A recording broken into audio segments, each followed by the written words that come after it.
I, nearly adult male, live with my mother and stepfather ever since I was a toddler. My biological father travels for work, which meant I spent most of my childhood with my mother. After she remarried, she gave birth to my two little brothers, Noah and Jake. The two were not blessed with great health, since Noah is autistic and Jake has some health problems, but I don't know the extent of their illness. The two are basically the kings in our house, and they can never do anything wrong. If they did, it would automatically be my fault, because why didn't I stop them from doing something wrong? I have long accepted my fate as the eldest, and am always the scapegoat. My dad introduced me to competitive swimming when I was little, and I fell in love with the sport immediately. My mom and stepfather supported my dream, offering to help in any way possible. By the time I got to middle school, I had already competed around the country and created a name for myself.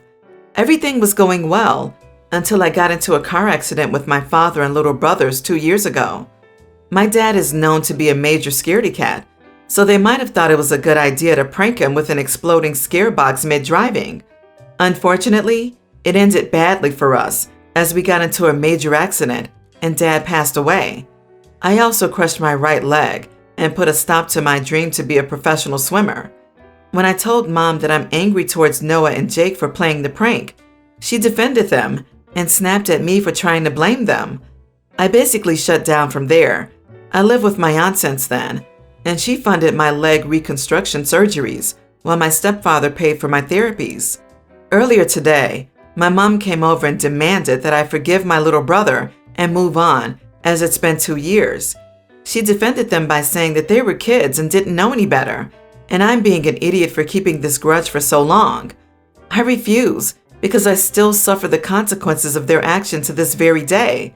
And now she got all of her relatives to gang up on me for being petty. Even my friends from school said that I should forgive them already, and they have suffered enough guilt. Am I the idiot, though, for not forgiving them? Not the idiot. They were kids, they didn't mean it. Nonetheless, they directly caused the accident and stole your future with their stupid, reckless actions. It's okay never to forgive them for that, even if you know it was not on purpose. You don't owe them a thing, least of all relief from their guilt. You are the victim of all this in every way, so do what is right for you when it is right for you. Lean on people like your aunt and maybe your stepfather, who is putting your healing first. Your mom has frankly been worse than all of them. Frankly, you don't owe her the time of day. Block her and the rest of those toxic idiots. They do not have your best interest at heart. She snapped at me for trying to put the blame on them. They are to blame, though. The accident and its consequences were a direct result of their actions. You should never intentionally distract, especially scare a driver. Your mom is blinded by her favoritism, and I fear for your brothers in the future if she continues to excuse and defend their wrongdoings. A judge isn't going to care what mommy says against criminal charges. Not the idiot. Your mom is out of line. Unfortunately, some things are more difficult to forgive than others. Stay with your aunt and also make sure you find out what is happening with your dad's estate. If you're the only bio child, then chances are he left that money or property to you. So you need to make sure whoever's in charge of it is not mismanaging it or using it for, let's say the upkeep of 2 other children. Dude, frankly, I would never look at my step-siblings the same way again either. What your stepdad did was dangerous, even if your dad had survived and they literally got away with it. Also, they were just kids. Sorry, but even as a kid their age with autism, I could have told you that trying to spook the driver of the car he's actively operating isn't funny but dangerous. I don't think their ages are an excuse. Not the idiot, but using the word grudge makes it seem petty. There is nothing petty about this. You lost your father and your dreams due to their actions. I understand they were kids, and I hope one day you can let go of the anger and forgive them for all of your sakes. I lost my late wife to cancer years ago. I have a 19-year-old son, Chris. We grew close because of this tragedy, and he's been the most important thing in my life since he was born. I met a wonderful woman, Melanie, 2 years ago, and we got engaged a few months back. We're getting married this month and already have everything set. Now on to the issue at hand. My in-laws are extremely conservative. They come from the deep south. They met Chris's boyfriend by chance at our house and were extremely uncomfortable, even though my son's boyfriend is sweet and well-mannered. They acted cold towards him and Chris and left dinner early. I spoke with Melanie about it, and she asked me to give them time to adjust since we're a blended family. My in-laws invited me to discuss the wedding, and mother-in-law and father-in-law requested that I don't let Chris's boyfriend come to the wedding. I asked why, and they gave no reason, just that they were uncomfortable with Chris's boyfriend around. I figured it had to do with their beliefs, and they asked me to please respect that and not argue about it. I decided I wanted to argue about it and told them Chris's boyfriend is invited and will attend my wedding. They attempted to talk me into using an excuse to uninvite him if I was worried about Chris's reaction, but I refused and told them they have a choice not to attend if they were uncomfortable, and then I left. They blew up Melanie's phone, claiming I was excluding them from their daughter's wedding and forcing them out of it and offending them too. She brought it up, saying that as their only daughter, her parents want to see her get married, and it wasn't fair for me to tell them not to come. I corrected her and explained that they wanted me to uninvite Chris's boyfriend to my wedding. She said Chris and his boyfriend are nice, but asked me to consider and was sure Chris's boyfriend will understand since her parents seemed to not to want to let it go. I flipped out and told her that either her family respects me and my son and his boyfriend, or they won't be able to come to the wedding. She said she could talk to Chris and his boyfriend, but I said no. She said I was putting her in a hard place and making her choose between her family and me, which isn't the way to solve this conflict, that I was acting as she has no say. I asked if she agreed with them. She said no, but thought Chris not bringing his boyfriend will be easier than the grief she gets if her parents are uninvited.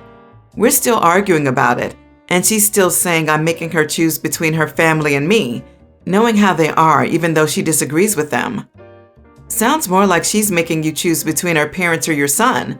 This will be a running theme with them. Will they ask your son's boyfriend to sit out holidays and family gatherings as well? Not the idiot. Sounds like you have a long talk ahead of you. Absolutely correct take. OP, you are doing your duty as a supportive father. I would be very wary of marrying someone who thinks you should do what's easier for her parents rather than what is right for your son, who is also her soon-to-be stepson. This is 100% a hill to die on because it will set the tone for how they behave towards your son for the rest of their lives, the type of respect they will show your family, and what they will think they can get away with. Not the idiot. Your fiance might be a wonderful woman, but she's willing to exclude your son and his sweet and well-mannered boyfriend? I don't believe it's because she finds it easier to deal with than the grief she gets if her parents are uninvited. I suspect that she is not nearly as accepting of your son as you think. Your fiance's behavior here is a big red flag. Proceed with caution. Her parents are uninviting themselves, really. He wants his son and his boyfriend there, and if they don't like it, they can decide if they come or not, but they don't get to set conditions for the rest of the guest list. So what would happen if they're in the same room as a gay couple anyway? The entire thing is ridiculous. And what if Chris gets married to this guy? Are they not going to come to that? Will they be upset if their precious baby girl goes to that wedding? This is one step, but it grows to other things. The other day, I was fresh out of the shower when I got a package delivered. It was one of those meal kit delivery things, so I wanted to get it right in the fridge quick because it was so hot outside.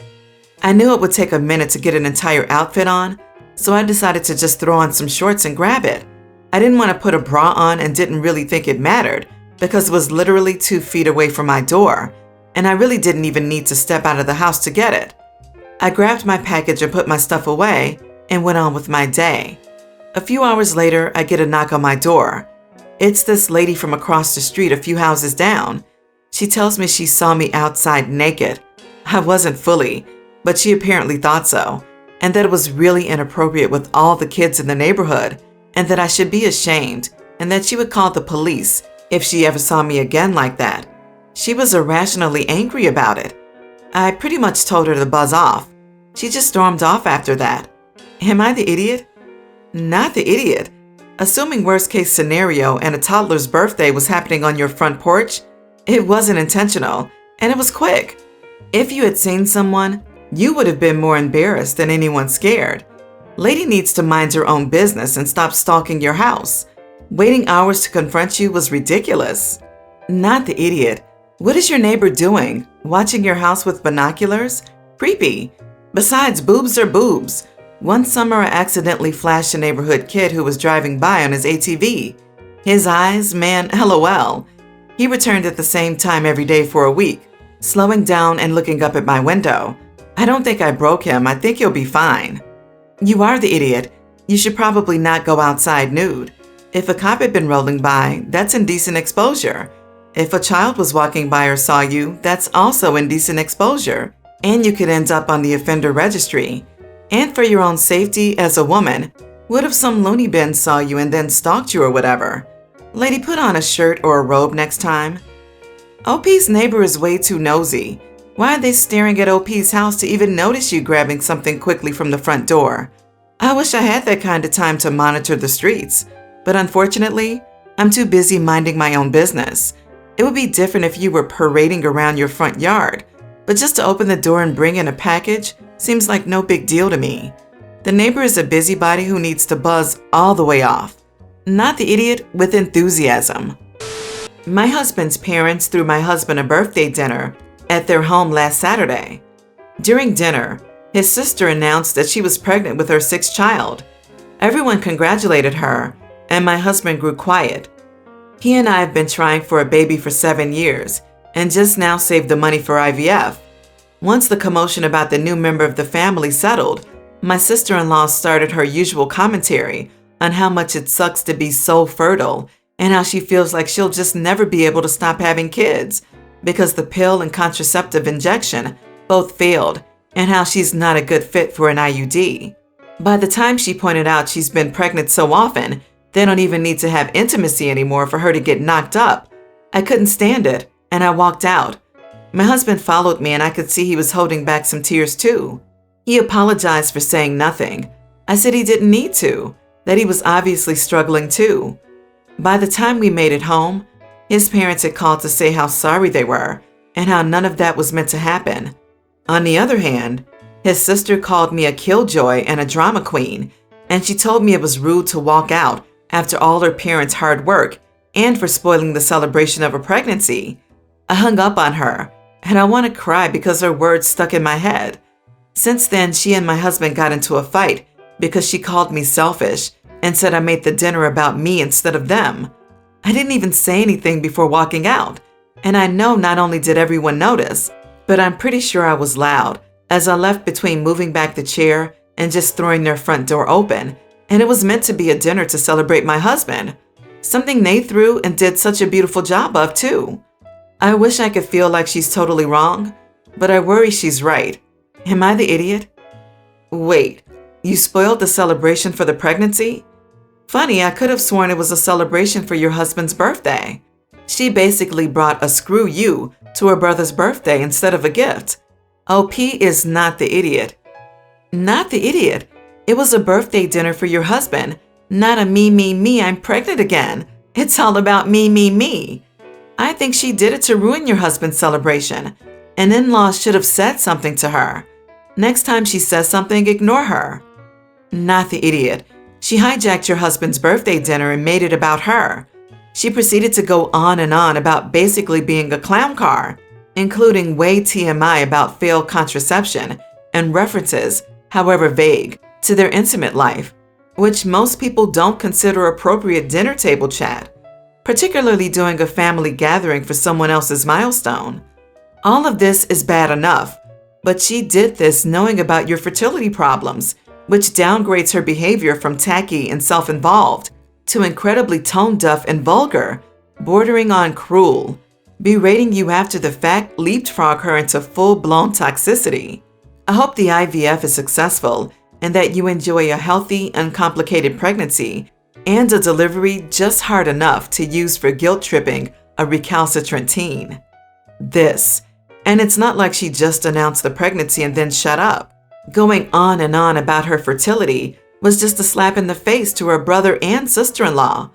Personally, I think she knew exactly what she was doing and just trying to rub their faces in the fact that they have struggled to get pregnant while she has no trouble at all. Definitely not the idiot. I think OP and her husband handled it the best they could. Sister-in-law is the one who should be apologizing. I have had a really great relationship with my future in-laws outside of this. My mother-in-law and sister-in-law have been helping with wedding planning because they have money-saving advice, which has been very much appreciated. They also have great taste, so I happily take their opinion on board from time to time. They always have respected boundaries and treated me well except for this one thing. I'm the affair child of my family. My mom cheated and had me while she was married to my half-sibling's dad. They divorced. A 2-year-long court battle ensued because my mom expected him to still take care of me as his own because he was the assumed father. In the end, he won, but by then, my half-siblings were old enough to really get that my mom was screwing over their dad, and they hated us both for it. I have always known I was the affair child. My half-siblings always told me they wanted nothing to do with mom's affair child, that their dad was repulsed by me, that their mom never gave up trying. She showed up once when I was a little kid to my half-brother's birthday party at his dad's. I was there awkwardly trying to stay away from her ex's family, who pretty clearly did not want me there. I also went to school with one of my half-siblings' cousins, who hated me because why not? My mom would tell me they were my family, but even at a young age, I knew she was lying, and she was making life worse for me. So, in the end, my half-siblings decided to have nothing to do with me, and I cut my mom off for putting me through that as a kid.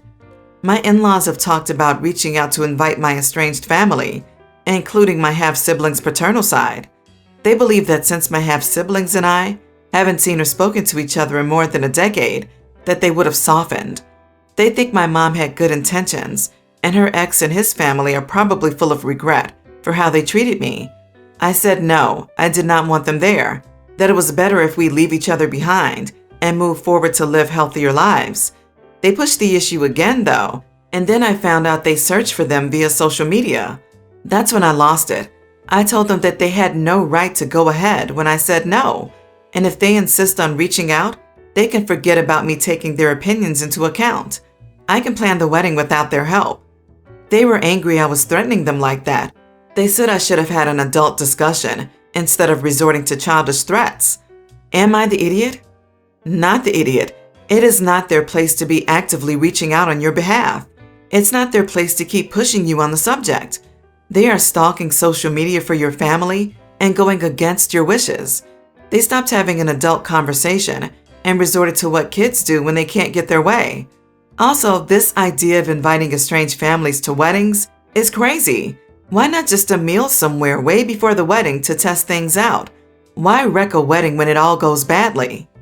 Not the idiot, but you might want to consider having security on hand at the venue to keep uninvited guests out, and let the future in-laws know you've done it.